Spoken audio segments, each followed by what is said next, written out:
Innal hamdalillah nahmaduhu wa nasta'inuhu wa nastaghfiruh wa na'udzu billahi min syururi anfusina wa min sayyiati a'malina may yahdihillahu fala mudilla lahu wa may yudlil fala hadiya lahu wa asyhadu an la ilaha illallah wahdahu la syarika lahu wa asyhadu anna Muhammadan abduhu wa rasuluh la nabiyya ba'dah. Allahumma shalli wa sallim ala nabiyina Muhammad wa ala alihi washabbihi wa man tabi'ahum bi ihsanin ila yaumil qiyamah.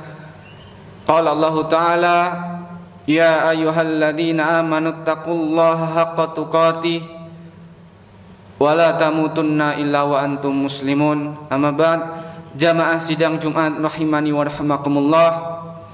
Marilah kita senantiasa bersyukur kepada Allah Subhanahu wa taala dengan cara meningkatkan keimanan dan ketakwaan kita dan juga memperbanyak amal soleh terutama di hari Jumat yang mulia ini. Salawat dan salam semoga senantiasa tercurah kepada Nabi kita Muhammad sallallahu alaihi wasallam beserta para keluarganya, para istri beliau, para sahabat beliau, dan semoga kita termasuk umat beliau yang istiqomah memegang teguh sunnah-sunnah beliau sallallahu alaihi wasallam sampai kita meninggal dunia.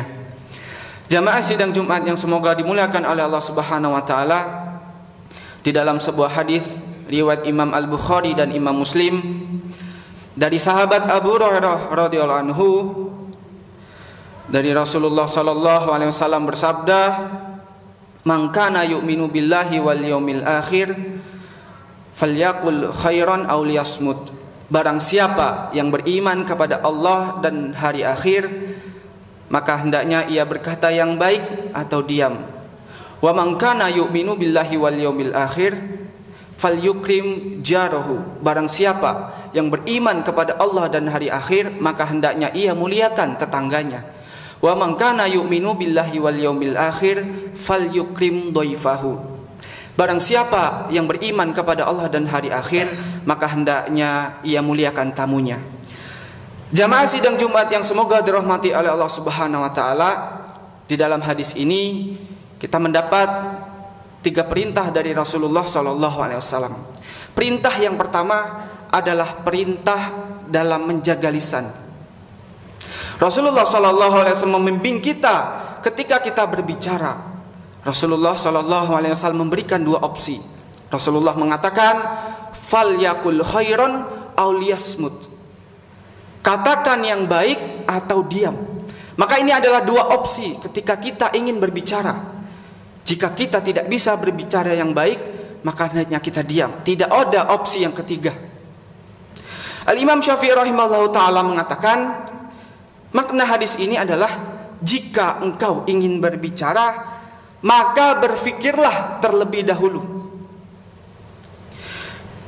Jika pembicaraanmu itu jelas tidak berbahaya, baik itu berbahaya untuk diri sendiri ataupun orang lain, maka silakan bicara. Akan tetapi jika ada bahaya atau sesuatu yang membuatmu ragu untuk mengatakannya, maka janganlah bicara. Maka ini adalah petunjuk. Ketika kita ingin bicara dan pembicaraan kita itu mengandung bahaya atau kita ragu bahwa apa yang kita katakan itu adalah sesuatu yang baik, maka hendaknya kita jangan bicara.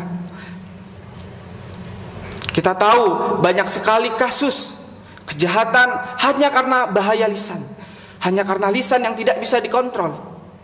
Terjadi pembunuhan hanya karena sakit hati, dicela, disindir dan yang lainnya. Dan di zaman media sosial, hukum tulisan itu sama dengan lisan. Maka di zaman ini lebih berat lagi untuk menjaga tulisan kita. Maka hendaknya ketika kita membuat status di media sosial, tulislah status yang baik. Jika tidak bisa membuat status yang baik, maka diamlah. Maka tidak perlu membuat status. Dan menjaga lisan itu sangat berat, karena ganjarannya itu juga sangat besar. Sebagaimana Rasulullah SAW bersabda yang artinya, barang siapa yang bisa menjaga di antara kedua lihyah, yaitu lisannya, dan menjaga di antara kedua pahanya, yaitu kemaluannya, maka aku jamin surga baginya.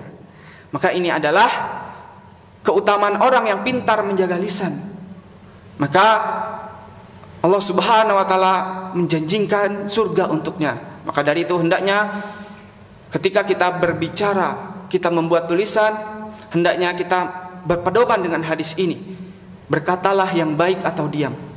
Kemudian perintah yang kedua, jamaah sekalian rahimani wa rahimakumullah, adalah perintah memuliakan tetangga kita. Kita sebagai makhluk sosial, di kanan kiri kita pasti ada tetangga. Maka Islam memerintahkan kita untuk memuliakan tetangga. Dan tetangga itu ada 3 jenis. Jenis yang pertama adalah jika tetangga kita adalah seorang muslim dan dia memiliki hubungan kerabat kepada kita, maka dia memiliki 3 hak. Hak yang pertama adalah hak sebagai kerabat kita. Hak yang kedua, hak sebagai sesama muslim. Dan hak yang ketiga adalah hak sebagai tetangga kita.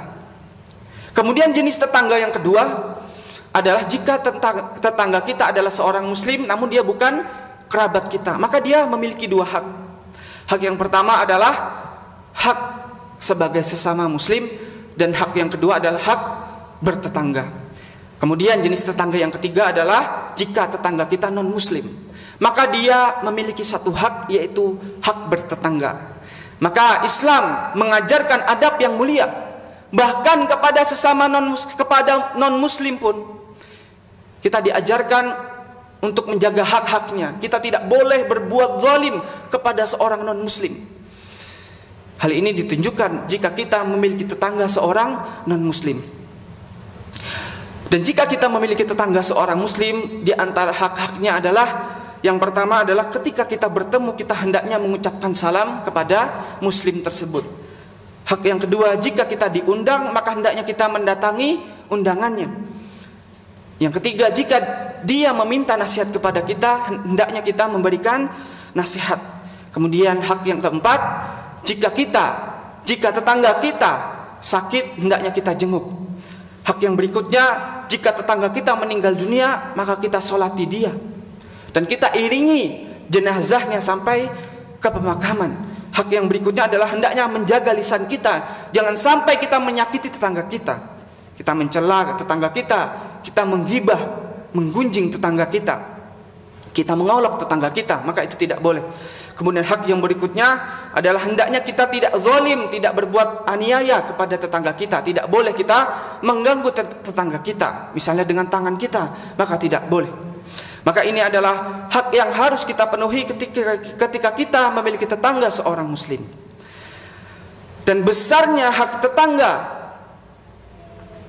kita jika tetangga tersebut adalah seorang muslim ditunjukkan dengan sabda Nabi SAW berikut, yang artinya, Jibril tidak henti-hentinya mengingatkanku untuk berbuat baik kepada tetangga, sampai-sampai aku menyangka bahwa Jibril hendak menjadikan tetangga sebagai ahli waris. Hadis riwayat Bukhari dan Muslim. Jamaah sekalian, kita tahu bahwa ahli waris itu adalah orang yang paling dekat dengan mayit. Akan tetapi Rasulullah SAW sampai menyangka bahwa tetangga itu mendapatkan warisan, karena perintahnya adalah hendaknya kita berbuat baik kepada tetangga kita. Kemudian yang ketiga, jamaah sekalian yang semoga dirahmati oleh Allah Subhanahu wa taala, adalah perintah untuk memuliakan tamu. Dan di antara teladan yang bisa kita ambil contoh dalam memuliakan tamu adalah Nabi Ibrahim alaihissalatu wassalam, di mana Allah Subhanahu wa taala menceritakan kisah beliau dalam menerima tamu di dalam surah Az-Zariyat ayat 24 sampai 27. Allah Subhanahu wa taala berfirman, "Hal ataka haditsu dhaifi Ibrahim al-mukramin?" Sudahkah sampai kepadamu wahai Muhammad cerita tentang tamu Ibrahim, yaitu para malaikat yang dimuliakan? Iddakhalu alaihi faqalu salama qala salamun qaumun munkarun. Dan ingatlah ketika mereka, yaitu para tamu Ibrahim, masuk ke dalam ke rumah Ibrahim dengan mengucapkan salam. Maka Nabi Ibrahim menjawab, keselamatan juga untukmu wahai kaum yang tidak dikenal. Faragha ila ahli faja'a bi'ijlin samin. Maka Ibrahim pergi menemui keluarganya dengan diam-diam, kemudian keluar membawa daging anak sapi yang gemuk. Faqarrabahu ilaihim faqala ala ta'kulun. Maka Ibrahim pun menghidangkan sajian tersebut dan mengatakan kepada tamunya, silahkan Anda makan.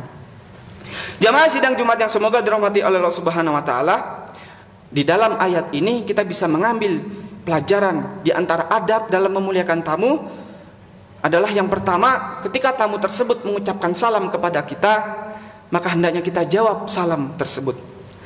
Kemudian yang kedua, hendaknya ketika ada tamu yang datang ke tempat kita, kita muliakan, kita memberikan jamuan yang layak, sebagaimana Nabi Ibrahim memberikan jamuan daging anak sapi yang gemuk. Maka ini adalah jamuan yang istimewa, daging anak sapi yang gemuk. Kemudian adab yang ketiga adalah mendekatkan hidangan tersebut kepada tamu. Ya, hendaknya ketika kita telah menyiapkan hidangan dan ingin dihidangkan, dekatkan kepada tamu tersebut. Karena di sini Allah mengatakan faqarrabahu ilaihim. Ya, Nabi Ibrahim itu mendekatkan ya hidangan tersebut kepada tamu tersebut. Kemudian ya adab yang keempat, yang terakhir adalah hendaknya tuan rumah memberikan instruksi untuk mempersilahkan tamu tersebut makan, sebagaimana Nabi Ibrahim mengatakan qala ala ta'kulun, silahkan Anda makan makanan ini. Maka ini adalah perintah kepada Nabi Ibrahim agar untuk memuliakan tamu. Maka dari itu hendaknya kita sebagai seorang muslim bisa meneladani Nabi Ibrahim dalam hal memuliakan tamu. Jamaah sidang Jumat yang semoga dirahmati oleh Allah Subhanahu wa taala, maka ini adalah 3 adab dan akhlak yang mulia yang diperintahkan, diajarkan Rasulullah sallallahu alaihi wasallam kepada kita di dalam hadis ini. Semoga Allah Subhanahu wa taala mudahkan kita untuk mengamalkan hadis ini. Aku qouli hadza astaghfirullah li wa lakum innahu wal ghafurur rahim.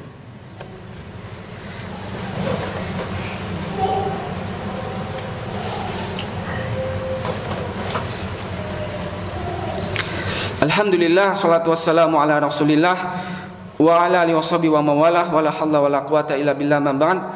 Jamaah sidang Jumat rahimani wa rahimakumullah. Dari hadis tadi kita bisa menyimpulkan bahwa adab yang pertama yang diajarkan oleh Rasulullah sallallahu alaihi wasallam adalah menjaga lisan. Kemudian yang kedua adalah memuliakan tetangga kita. Dan yang ketiga adalah hendaknya kita muliakan tamu kita.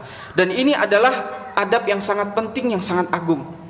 Di antara bukti, di antara pentingnya adab ini, ketika Rasulullah sallallahu alaihi wasallam sebelum memberikan wejangan ini, memberikan adab ini, Rasulullah memulai dengan mengatakan man kana yu'minu billahi wal yaumil akhir. Barang siapa yang beriman kepada Allah dan hari akhir. Rasulullah sallallahu alaihi wasallam menyebutkan 2 rukun iman. Yang pertama adalah iman kepada Allah. Man kana yu'minu billah, barang siapa yang beriman kepada Allah. Karena rukun iman yang pertama itu iman kepada Allah adalah asas dari segala macam rukun iman. Yang kedua, Rasulullah sallallahu alaihi wasallam menyebutkan iman kepada hari akhir. Tujuannya adalah agar kita diingatkan bahwa nanti di hari akhir itu adalah tempat kita kembali dan tempat kita dibalas atas apa yang telah kita perbuat di dunia. Maka dari itu penyebutan 2 rukun iman ini menunjukkan bahwa 3 adab ini adalah adab yang sangat penting, yang hendaknya setiap muslim bersemangat untuk mempelajari adab ini, memahami adab ini dan mengamalkan adab ini. Sehingga ketika kita sebagai seorang muslim benar-benar mengamalkan adab yang diajarkan oleh Rasulullah SAW, kita menjadi muslim yang beradab dan berbudi pekerti luhur. Semoga Allah Subhanahu wa taala memudahkan kita untuk mengamalkan hadis ini, dan semoga Allah Subhanahu wa taala mudahkan kita untuk mengajarkan adab ini kepada orang lain. Innallaha wa malaikatahu yusholluna 'alan nabi ya ayyuhalladzina amanu shallu 'alaihi wa sallimu taslima.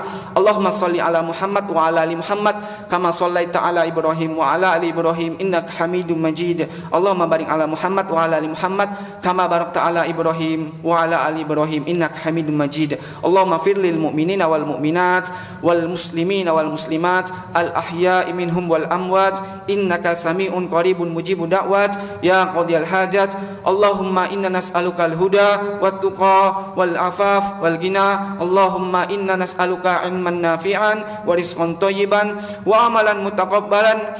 Allahumma aslih ulata umrina, Allahumma aslih ulata umrina, Allahumma aslih ulata umrina.